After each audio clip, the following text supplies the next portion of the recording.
नमस्कार दोस्तों, कैसे हैं आप लोग। मेरी चैनल में आप सभी का स्वागत है। मेरी चैनल रंगीन राहें, रोड टू सक्सेस है, रोड टू स्टारडम। दोस्तों, आप लोगों का बहुत प्यार मिल रहा है, मैं बहुत आप लोगों का आभारी हूं। दोस्तों, आज कुछ बात ऐसी करूंगा क्योंकि फिल्म इंडस्ट्री की ही बात है, लेकिन अपना देश तो भारत देश है। हर एक मद्रासी, मलयालम, हर टाइप की फिल्में बनती है और बॉलीवुड भी है, टॉलीवुड भी है। साउथ में जो फिल्में बनती है वो टॉलीवुड कहा जाता है और मुंबई में जो बनती है बॉलीवुड कहा जाता है। वैसे पूरा देश अपना सबसे बड़ा फिल्म बनाने में एक नंबर है पूरी दुनिया में। तो दोस्तों, आज कुछ ऐसी ही बात करूँगा। आज मैं हिंदी फिल्म वाली बात नहीं करूँगा, आज मैं पंजाबी फिल्म की बात करूँगा, पंजाबी फिल्म उद्योग की बात करूँगा। दोस्तों, पंजाबी फिल्म ज़्यादा पहले इतनी ज़्यादा जानी नहीं या देखी नहीं जाती थी, लेकिन एक कारण की वजह से वो फिल्में देखने लगे और Punjabi film industry parallel to Bollywood industries के पैरेलल हो गई थी। दोस्तों, ये क्यों हुआ था, कैसे हुआ था, वो भी एक बात करूँगा।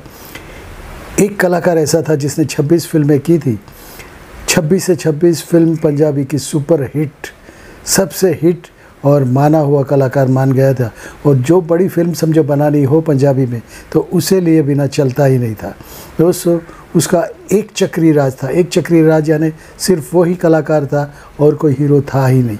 इतना अच्छा लचीला और मजबूत किस्म का पंजाबी जट लगता है वैसे।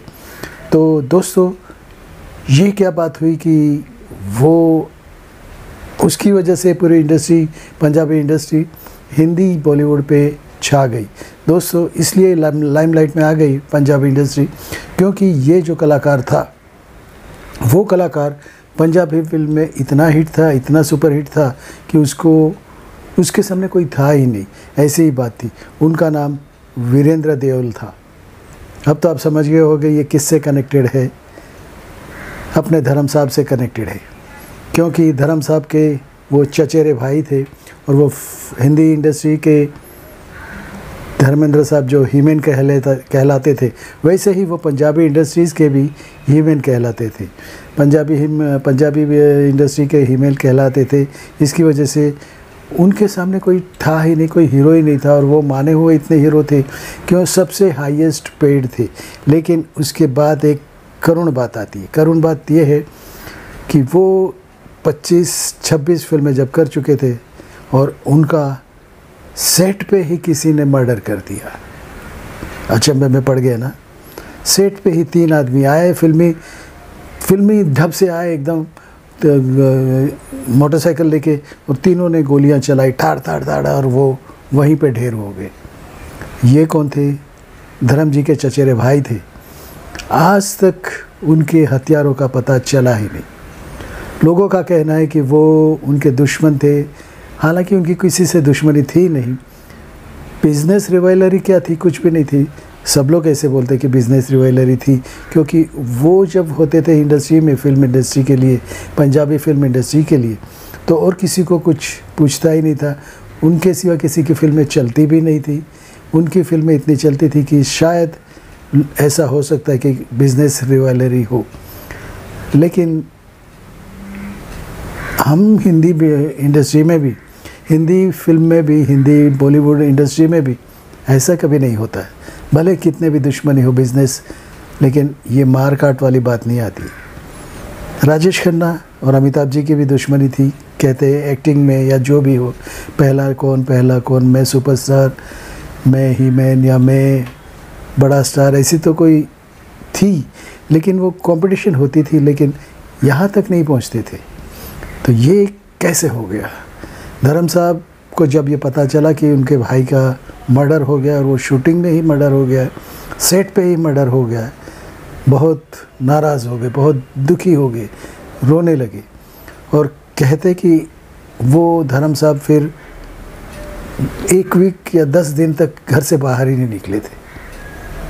दोस्तों, उन्होंने बहुत कोशिश की कि गवर्नमेंट से, पुलिस डिपार्टमेंट से कोशिश की, लेकिन कुछ पता ही नहीं चला।